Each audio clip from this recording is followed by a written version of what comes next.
A quiet revolution is underway in hospitals and clinics worldwide, not of politics but of science, unfolding in the womb. Through routine blood tests and ultrasounds, expectant parents now glimpse their unborn child's genetic future. Prenatal screening, once rare, is now standard, offering knowledge and preparation, but also difficult choices. These tests have rapidly shifted societal expectations about pregnancy and disability, raising profound ethical questions. Are we, as a society, deciding who gets to be born? The answer is being shaped in silent, private moments every day. We stand at a crossroads where scientific progress meets our deepest values about life and diversity. At the heart of this revolution is choice, personal autonomy versus the weight of deciding a potential life's fate. Pro-choice advocates see prenatal testing as empowering, while others worry it signals intolerance for imperfection. The decision is rarely clear-cut. Parents must weigh love, fear and responsibility in the face of daunting diagnoses. This debate isn't just pro-choice versus pro-life, it's about the subtle rise of voluntary eugenics. Are we, through societal and medical pressures, shaping the gene pool and deciding which traits are undesirable?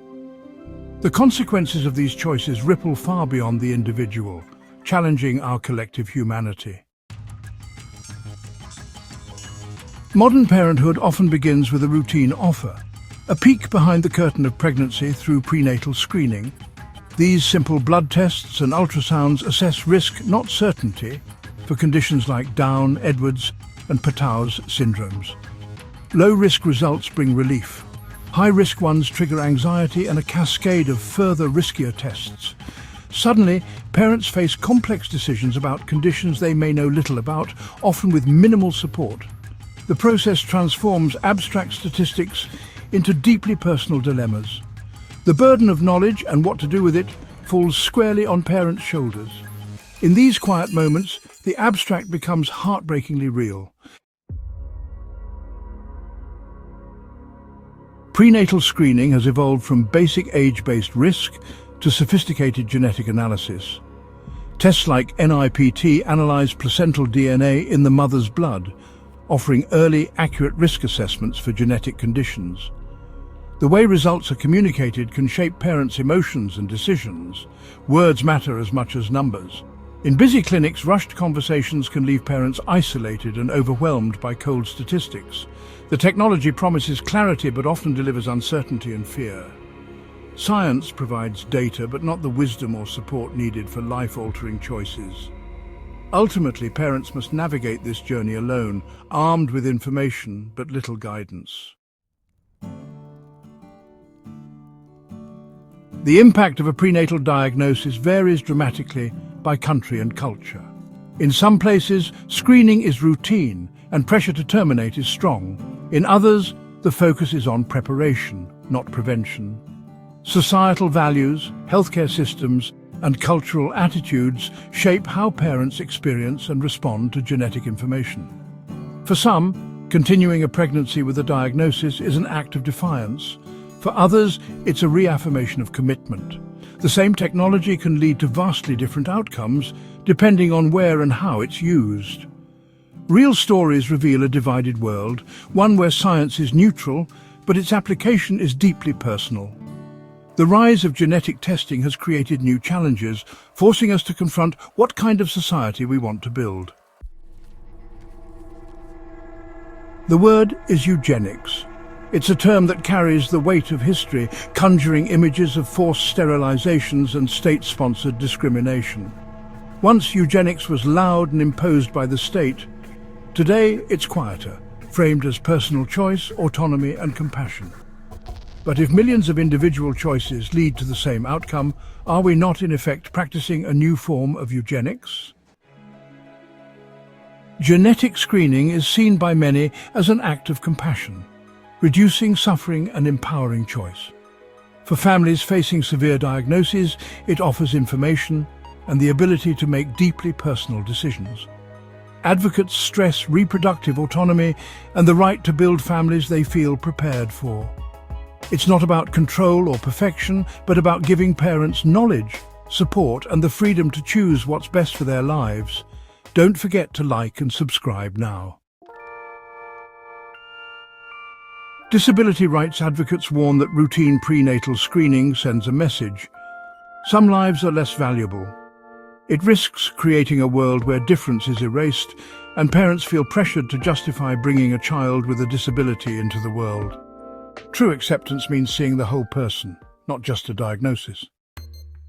Between the clear arguments for and against lies a vast grey area of unspoken social pressure. It's not official policy, but a subtle expectation woven into the medical system and society. The perceived costs, financial, emotional and social, weigh heavily on expectant parents.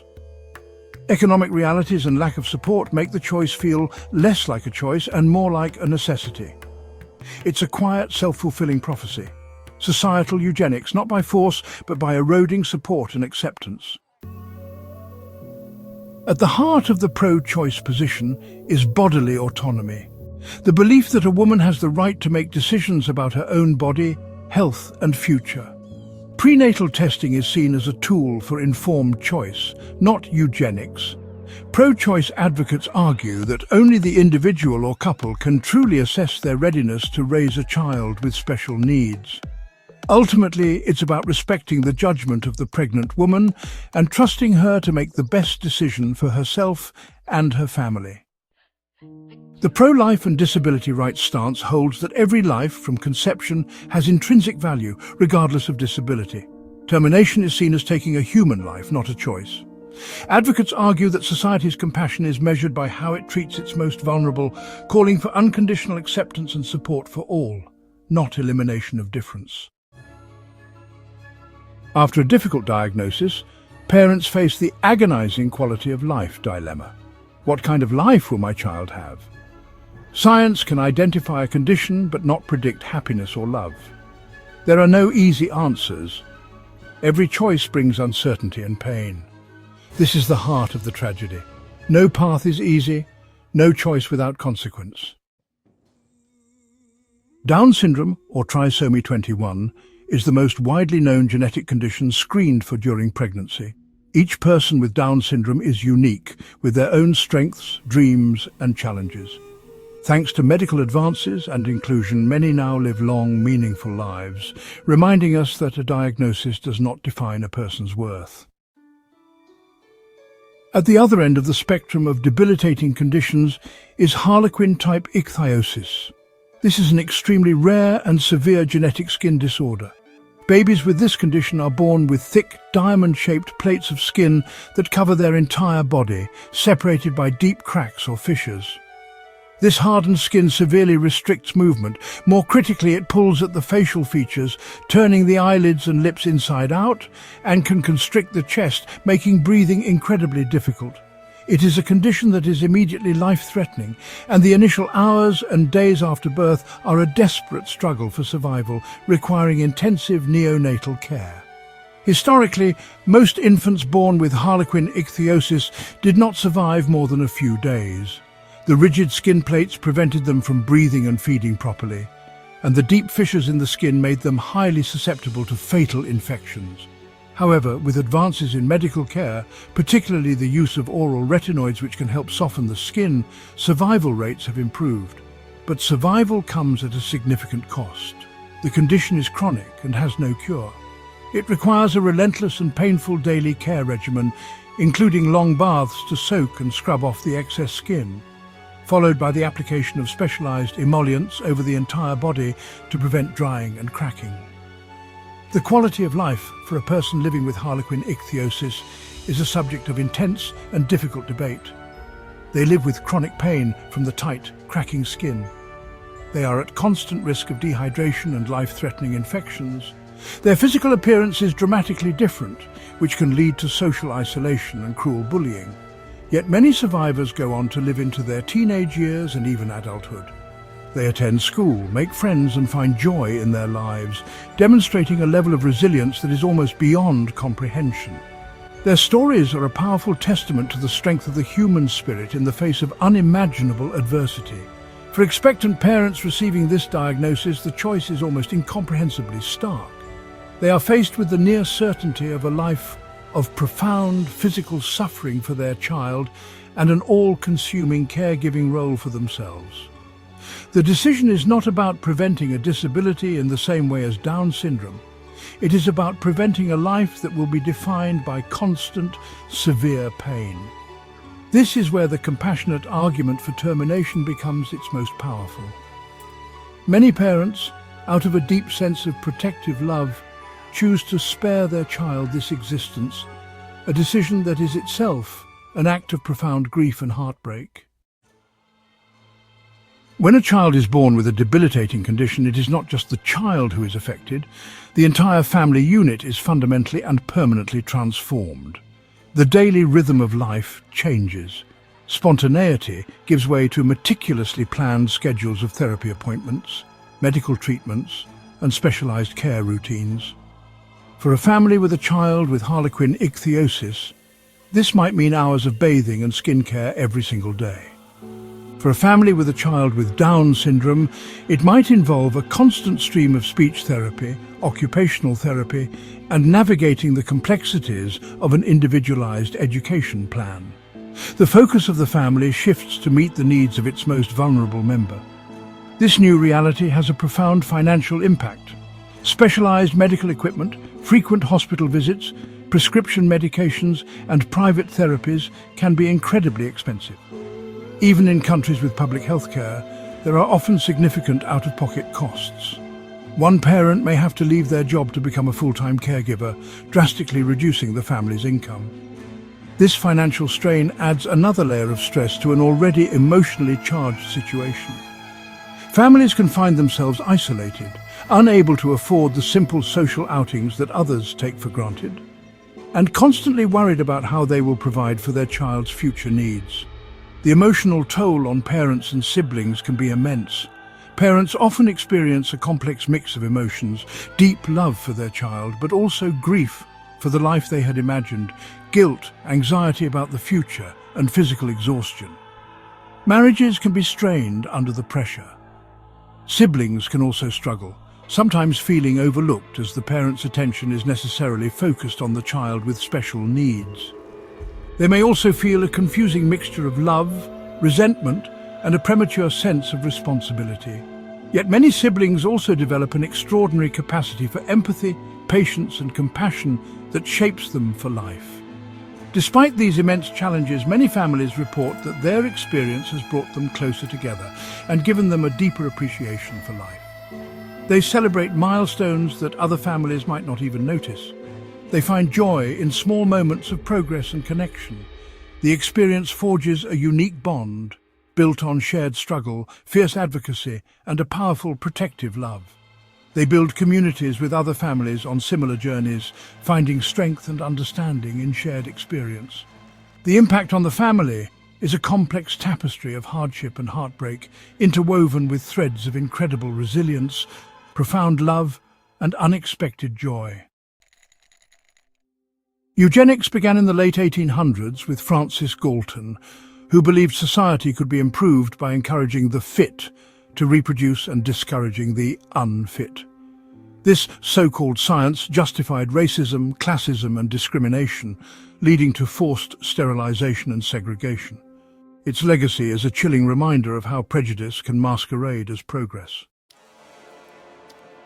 While many associate eugenics with Nazi Germany, its roots ran deep in early 20th century America. Major institutions pushed for improving society by targeting so-called defective bloodlines. Over 30 states passed forced sterilization laws, impacting tens of thousands. The Supreme Court's Buck v. Bell case infamously upheld these policies. This dark chapter is often forgotten, but its legacy shaped history far beyond America's borders. The eugenics movement reached its terrifying apex in Nazi Germany. The Nazis, inspired by American eugenics laws, twisted medicine and public health to justify atrocities. Their program escalated from forced sterilization to mass murder, culminating in the Holocaust. This history warns us, when we decide who is worthy of life, we walk on the most dangerous ground imaginable. The story of eugenics so far has been about subtraction, about eliminating what we deem undesirable. But the future of this debate is shifting towards addition. The same genetic technologies that allow us to screen for debilitating conditions are rapidly evolving. We are moving from simply reading the genetic code to being able to write it. This is the world of genetic engineering, a place once confined to science fiction, but now knocking at the door of reality. Technologies like CRISPR-Cas9 offer a way to edit genes with incredible precision, almost like a find and replace function for DNA. It opens up a breathtaking and honestly a terrifying new frontier for humanity. This technology promises to do more than just prevent diseases like cystic fibrosis or Huntington's. It could, in theory, be used to enhance human beings. We could edit the genes of an embryo not just to remove a defect, but to add a desired trait. This is the concept of the super baby or designer baby. Why stop at preventing a low IQ when you could guarantee a high one? Why settle for average height when you could ensure your child is tall? Why not select for specific talents like musical ability or athletic prowess? The possibilities seem endless, a catalogue of human enhancements available to those with the means to access them. This represents a fundamental shift from negative eugenics to positive eugenics. The old eugenics was about weeding out the unfit. The new eugenics could be about creating a new class of the super fit. It's no longer just about preventing suffering, it's about actively pursuing perfection. The ethical questions here become even more complex and profound. If we have the power to make our children smarter, stronger and healthier, do we have a moral obligation to do so? Or are we playing God, interfering with the natural order in a way that could have unforeseen and catastrophic consequences for the future of our species? We are standing at the very beginning of this new era. The technology is still in its infancy, and its use in human embryos is highly controversial and banned in most countries. But the science is advancing relentlessly. The debates we are having today about prenatal screening for Down syndrome are just the foothills. The mountain we are about to climb is the question of human enhancement. The choices we make in the coming decades will not just determine who gets to be born, but what it will mean to be human in the future. The silent debate is about to get much, much louder. The promise of genetic enhancement is alluring. What parent doesn't want the best for their child? We already provide healthy food, education and opportunities. Is editing genes for health or intelligence so different? The potential is enormous, eradicating disease, extending life, but the risk is monumental. Who decides what's better? The promise of perfection comes with profound questions. The rise of genetic enhancement could create a new, biologically enforced class divide. The wealthy would buy their children intelligence, health and opportunity, leaving the unenhanced behind. This isn't just science fiction, it's a real risk. The debate over super babies is about the future of equality and what it means to be human. We stand at a crossroads, where technology outpaces wisdom. The power to edit our DNA brings hope, freedom from suffering, a better start for our children. But it also risks erasing diversity, empathy, and the beauty of imperfection. If we can rewrite the human story, do we have a duty to save our children from pain, or to protect the story itself? Don't forget to like and subscribe now, and click on one of these videos to continue your journey.